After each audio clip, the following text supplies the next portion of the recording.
You're welcome back to the morning show here on Arise News. Well, it's time now to review headlines of today's newspapers. And of course, we'll dive straight into this day because of time. Absolutely. We need to manage time. This day on Saturday, the lead story says in last Independence Day address, President Bemoans pains of Nigerians. And of course, the riders, IBB, we will remain an indivisible entity. Atiku, everybody is speaking here. Atiku, Tinubu, Lawan. Atiku says this country shall rise again. Tinubu will still have work to do in perfecting democracy. Lawan, Nigerians must remain resolute in the defense of national unity. There's a story on page 5 of today's This Day on Saturday.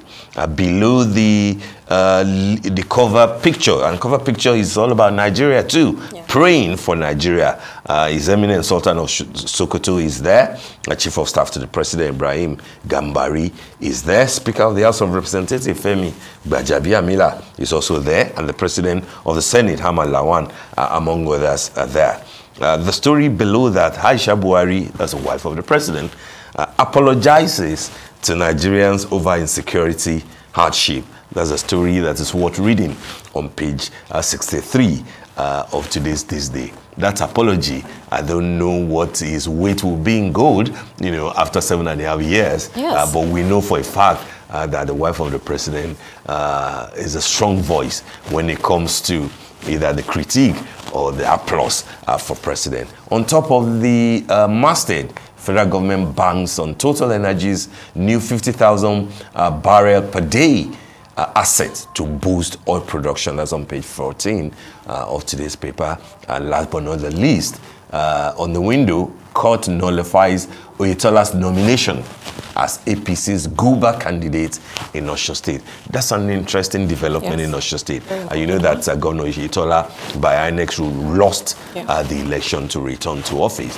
There are, you know, back and forth about the fact that the tribunal will look at overvoting in some areas, and that might favor Oyetola. But then if a court in Abuja, High Court in Abuja, is saying that you are not even qualified, ab initio, you know, to run as the candidate of the APC, I think there are interesting days ahead. Shall we take Punch? Yes, let's have a look at the Saturday Punch very quickly, where we have here, pressure mounts on 16 PDP NWC members to return 450 million naira.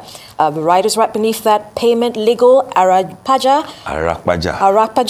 Obi, others pressured RU to pay.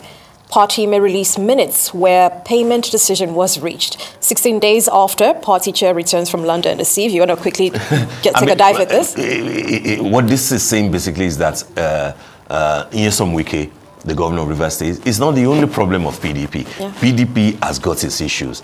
And the man who's been touted as the unifier, Atiku Abubakar, who's the candidate of the PDP, will have to do a whole lot. And money, you know, here and there, you know, people are returning money. If you look at, you know, the papers yesterday, especially this day, 28 million different monies that were paid ostensibly, illegally, into key members of the PDP's accounts were being returned to say that we don't want to be part of this suspected corruption, you know. And what this story is saying is that pressure is mounting on others, including your chair, that people are saying you need to resign, you know, based on the agreement that once you have a presidential candidate from a particular part of the country, you can have the chairman from there.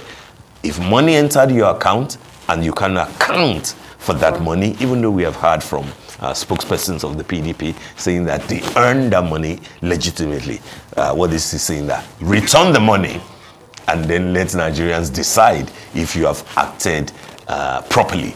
It looks like impropriety is the issue here. And PDP will just have to sort, you know, I mean, quite a number of issues out. It stinks to high heavens. This is a party that still has a skyscraper in Abuja when they were in government and not occupied, not finished. But, you know, this is Nigeria. A lot to watch out for. It's going to intensify over the next few weeks and months as we go. Absolutely, Abby. And that brings us to the end of the morning show today. Thank you for watching, and do stay safe on this important day of Nigeria's anniversary. I'm Steve Ayorinde. And I am Abby Owolawi. From our entire team here in Lagos, Nigeria, enjoy the rest of your morning and, of course, the rest of your day. Goodbye.